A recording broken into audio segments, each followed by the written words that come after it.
हवामान बदलामुळे शेतकऱ्यांच्या उत्पन्नात मोठी घट झालेली आहे। अवकाळी पाऊस, गारपीट, वादळ, उष्णतेच्या लाटेनं शेतकरी जेरीस आलेला आहे।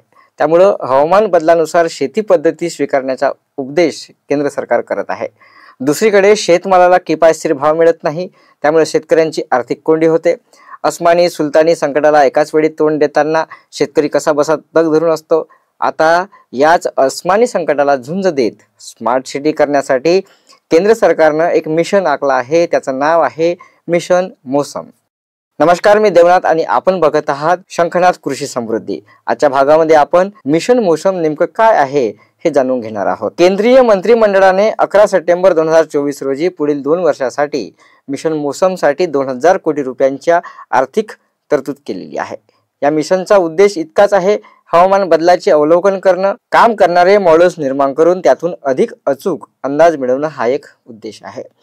त्यासाठी देशभरामध्ये 50 डॉपलर हवामान रडार, 60 रेडिओ विंडर स्टेशन, 100 डिस्टोमीटर आणि 10 विंडो प्रोफाइलर, 25 रेडिओमीटर, 1 शहर निरीक्षण केंद्र, 1 प्रक्रिया निरीक्षण केंद्र यासह 1 समुद्र संशोधन केंद्र, 10 समुद्र स्वयंचलित हवामान केंद्र उभारण्यात येणार आहे। 2026च्या मार्च महिन्यापर्यंत या सर्व केंद्रांची उभारणी करण्याचं केंद्र सरकारकडून उद्देश ठेवण्यात आलेला आहे। आता प्रश्न असा आहे की अचूक अंदाज मिळणार तरी कसा? शेतकऱ्यांना हवामानाचे अंदाज अचूक मिळू शकतात, तेही अधिक बारकाव्यासह। हवामानाचे अचूक अंदाज मिळवण्यासाठी मोठ्या स्केलवर डेटाचा वापर केला जातो।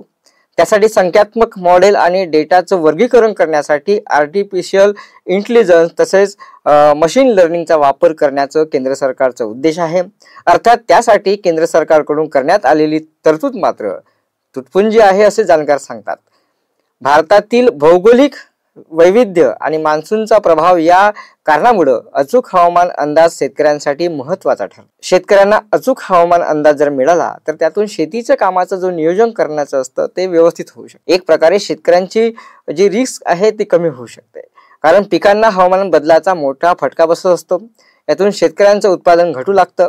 या मिशन मोसमच्या माध्यमातून, या केंद्र सरकारच्या योजनेच्या माध्यमातून शेतकऱ्यांना अल्प, मध्यम आणि दीर्घ हवामान अंदाज दिले जाऊ शकतात। दुसरीकडे मान्सूनचे अंदाज अचूकही करण्यासाठी हाय रिझोल्युशन मॉडेल विकसित करण्यात येणार आहे।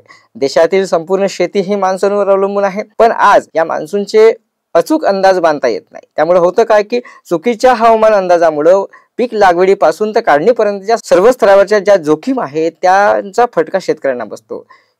त्यासाठी ही जोखीम कमी करण्यासाठी अधिक प्रभावी असलेलं हे रडार यंत्रणा आहे, उपग्रह आहे। स्वयंचलित हवामान केंद्राच्या मदतीने डेटा संकलित करण्याचे काम या माध्यमातून होईल। यातून का होईल काय तर शेतकऱ्यांना आपत्ती व्यवस्थापनासाठी आणि संकटापासून वाचण्यासाठी वेळेवर आणि योग्य सल्ला मिळू शकतो, असं एक या केंद्र सरकारच्या योजनेचा उद्देश आहे।